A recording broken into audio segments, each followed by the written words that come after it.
You can't stop a wave. Born in a storm, way out to sea.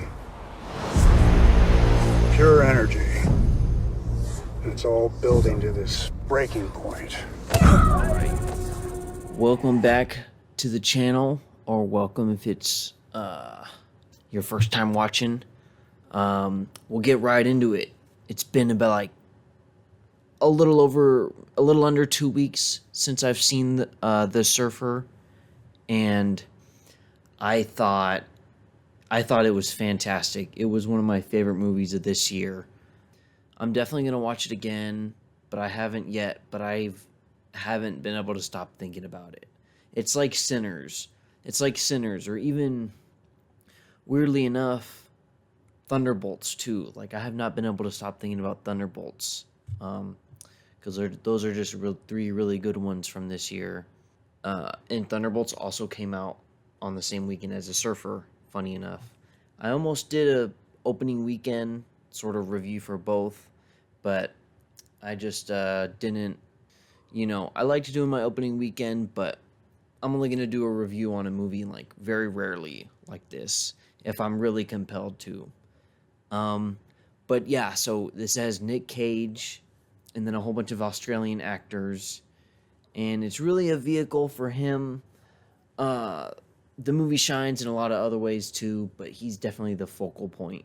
He is moving back to his childhood home, his stomping grounds in Australia, on the beaches of Australia, and he wants to buy a house right there on the beach. So it's like the most extreme luxury house, I guess you could possibly get with the American dream. Is, oh, I have a house on the beach. I have a son, I have a wife. And that's what we open the movie on, is him and his son. Not to get into too much of it, because this isn't going to be like a crazy spoiler in-depth discussion. Well, I guess it will be. We'll just touch on certain themes and stuff, but he's planning on buying a house, and he wants to surf with his son. He wants to catch a wave. He wants to ride a wave, man. And, it's an allegory for life, and how he's taking on life, and he's very rich. He has a luxury car. He's very well off. He obviously has a bit of an ego. He's doing well for himself. And so he's doing fine in life. Like, that's what we're being told at the very beginning. And they fully acknowledge that at the very beginning. They immediately establish, okay, we know what's going on, when he jokes like, it's like one of my favorite speeches of that's surfing is about life. And I always think about Patrick Willems, who's a great video essayist, but he talks about a movie teaching you how to watch it at the very beginning, and right then and there, it's telling you, okay, this movie is going to be about life. It's going to be a little philosophical, but it's going to be tongue-in-cheek as well. And it's all going to be through Nic Cage, because he delivers the dialogue, which I really liked. It set the tone for everything, and immediately he tries to go and surf, and he's told no. Don't live here, don't surf here, which is an iconic line as well. Like, definitely one of the most iconic lines of this year, movie-wise, already. So, yeah, it's about, like, wanting to impress with your family, and status, and class, and how, that can all come crumbling down. It's about cults, obviously. Like, that's pretty one of the most overt themes, is like, cults are bad. You can be indoctrinated or radicalized very easily. Also, I guess, in a way, how the town accepts the cult. Like, he's talking to some lady, and they're like, oh, boys will be boys, basically. Oh, they're just letting off steam. They got to do that. I think she even says something like, oh, so they don't beat their wives, or something crazy like that. But so yeah, there's a lot going on in this movie. A couple people said on Letterboxd like they didn't really appreciate that. They were just like, you know, it wasn't very focused, and in some ways it's not. But I feel like at the very end it all makes sense. It's all wraps up, and it feels like there's a lot going on, but they're all connected in certain ways, like class, family, cults, and like family values, and like the American dream. Those all sort of intertwine. That part I also really liked, where, spoilers, obviously,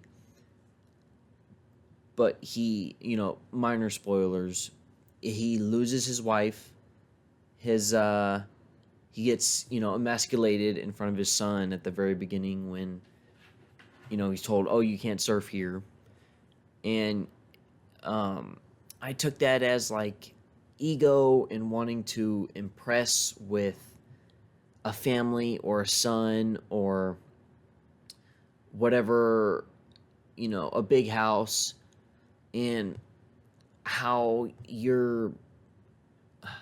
I don't know, he feels worthless without that. And like in a lot of ways, people respect you less if you don't have a big house or you don't have a wife and kids. It's like, I don't know, sometimes it feels like that's all people care about is, oh, how's the wife or how's the house?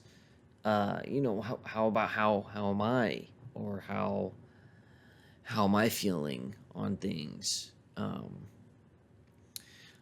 And I'm like, is Cage also going through a midlife crisis in the movie, and that's why he wants to, surf so bad, or is he just like this? Like, is he just a very nostalgic person, in a very in certain ways a shallow person, because this guy, obviously a lot of the commentary is through him, but this is like not someone you want to be like. I mean, he sits in front of this beach because he's so desperate to surf, and that's the other flip side of it. Is it like, obviously you can be critical of, society's expectations of wanting to buy more and wanting to get a bigger box and being materialistic. But also on the flip side, he is a part of that. Like, he's not really fighting the system, I guess. He's just, if anything, he's giving into the cult system. And he's letting his drive to surf control him. So it's like, are you your possessions? Or are you your own person? Because sure, he loses his wife and